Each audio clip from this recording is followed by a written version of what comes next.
Hi, this is Mr. Moss, and in this video we're going to be looking at how you can draw tape diagrams. And tape diagrams are really the same thing as a bar model. How we can draw tape diagrams to model decomposed fractions, and then in reverse use those models to create equations. So let's take a look at an example.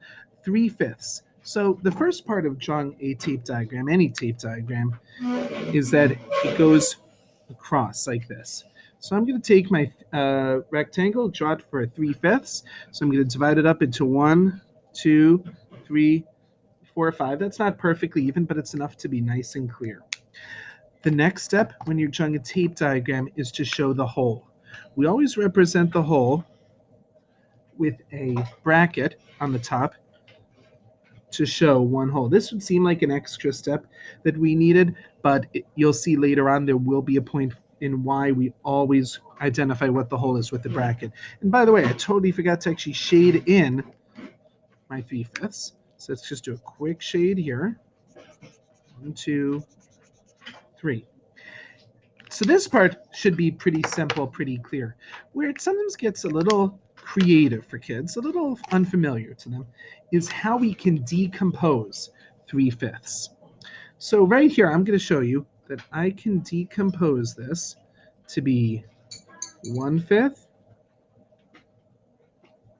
another 1/5,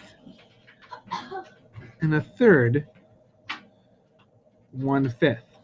So I've got here 1, 2, 3/5, but I've broken them up so each one is a separate 1/5. Another way that I can represent that is to draw a number bond. I can show 3/5, and I can identify how I can decompose that into, again, 1/5, 1/5, and 1/5. Now, it's also important to be able to take that and turn it into an equation. So I can always turn it into that by doing 1/5 plus 1/5 plus 1/5 equals 3/5. Now, something important to remember, though, is that there are tons of ways that I could decompose 3/5. So let's take another go at this. I'm just going to slide this up a little bit so that we can still see it. But now I'm going to redraw my same tape diagram. Again, this is also called a bar model. So it's my same thing. 1, 2, 3, 4, 5. A little better division, a little more equal. Do a quick shade here to show us 3/5. Again, you always draw a bracket to show what the hole is. And this time, though, instead of making it 1/5, 1/5, and 1/5, let's instead this time do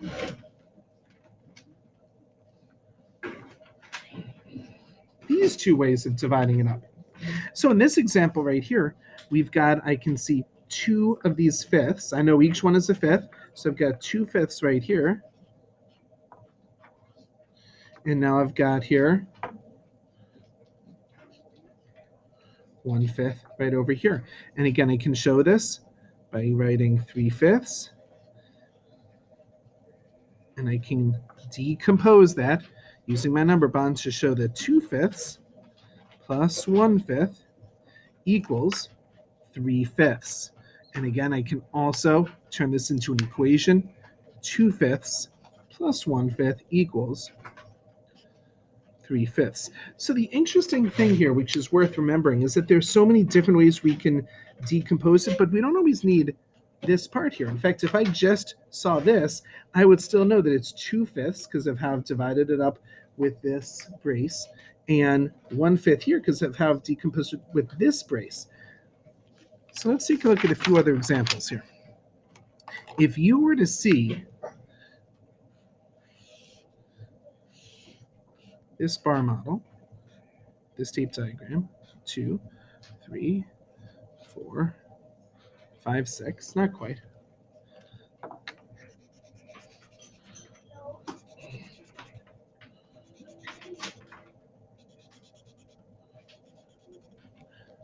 So it's not a perfect illustration right there, but what's quick and easy to tell is that this is showing us 5/6. Now we're going to take it a little further and look at how we can decompose 5/6. What's that 5/6 made of? So again, if somebody presented you this, you'd have to decide how to interpret it.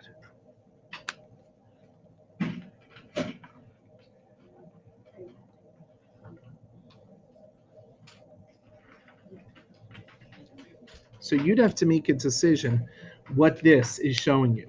And again, if we looked right here, we'd see that I've got 1, 2, 3/6, and I've got 1, 2, 2/6, and then 3/6 plus 2/6 equals 5/6. And sure enough, you can count 1, 2, 3, 4, 5. I'm all set there. So this is an important way to be able to interpret tape diagrams and to draw them. So first part of this, we're actually going a little bit in reverse, using models to create equations. So I'm going to give you one, and I want you to try this. Let's get some new colors going on here.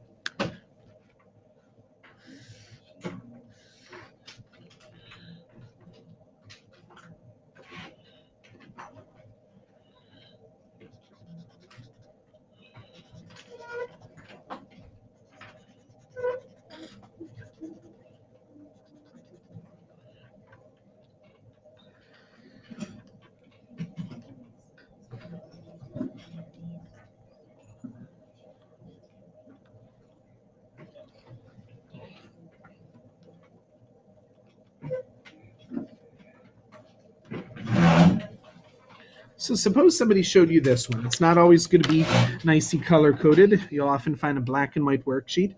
So you'd have to decide, what does this represent? So if you need to pause this video for a moment to think, be my guest, and then we'll go on. So right here, I've got my tape diagram, and it's divided into 1, 2, 3, 4, 5. So I've got 5 sections. And I have 1, 2, 3, 4, 5 sections shaded in. So my tape diagram right here is showing me 5/5. And I know that because my whole represents 1. We'll learn down the road about what to do when maybe only this much is the whole, for example. We'll come to that part another time. So right here, I've got 2 of them that are represented with a brace. So I've got 2/5 here. I've got here one of my fifths represented with a brace, so that's going to be 1/5 here. And then again here I've got 2 of my fifths represented, so that's 2/5. And I can come up with an equation just as we worked on before. 2/5 plus 1/5 plus 2/5 equals, not quite straight, equals 5/5. So that's an example of the second part, using models to create equations. I've taken a model like the one that I'm being shown right here, and I was able to come up with 2/5 plus 1/5 plus 2/5 equals 5/5. Earlier, I could take an example like this and realize that I've got here a total 5/6. This is 3/6 plus 2/6 equals 5/6. Sure enough, there it is. Previously, we knew that we could take, let's cover up the bottom, 2/5 plus 1/5 equals 3/5. Sure enough, 2/5 plus 1/5 equals 3/5. So that's kind of the second part here, how we can use models to create equations. The first part looks at how we can draw tape diagrams to model decomposed fractions. A decomposed fraction is anything that is broken up. So let's say I've got something in eighths. Let's talk about 6/8. And so let's say that for me to show 6/8, let's say I come up with this equation.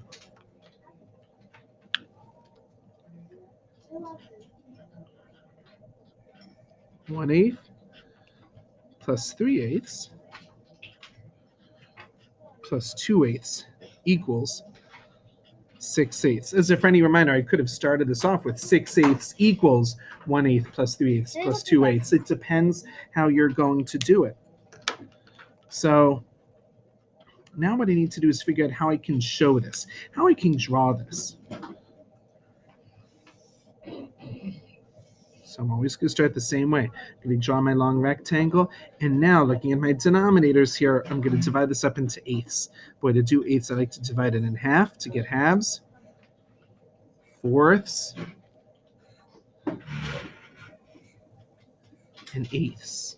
So I've divided this up. Now I have eighths. Now I have to just make sure that I'm shading this properly. I've got 6/8 right there. So I'm just going to do some quick shades. 1, 2, 3, 4, 5, 6.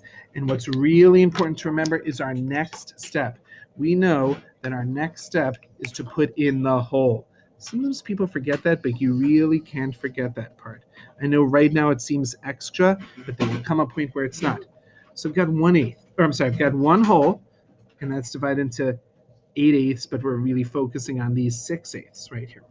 So now in order to see how it's broken up, we started off with 1/8.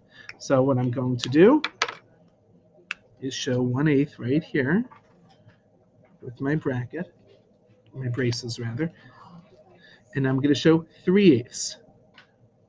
1, 2, 3, and now 2/8. And if sure enough, that's all I have left, 2/8 to shade it in, so I know that I've done my work correctly. And I've demonstrated that. Believe it or not, I don't need to necessarily have the fractions here to show how I decompose 6/8. I certainly can add it though. 1/8, 3/8, 2/8. The good part though is that my my braces right here do that enough to show me these different parts. So, you may be looking at this thinking this is really a very complicated way of showing this. You'll start to see later in this unit of study why we draw tape diagrams this way. It's a really helpful strategy in being able to break down and visualize any fraction. This has been Mr. Moss working on drawing tape diagrams to model decomposed fractions and how we can use those models in order to create equations. I hope this was a helpful guide for you. Have a great day.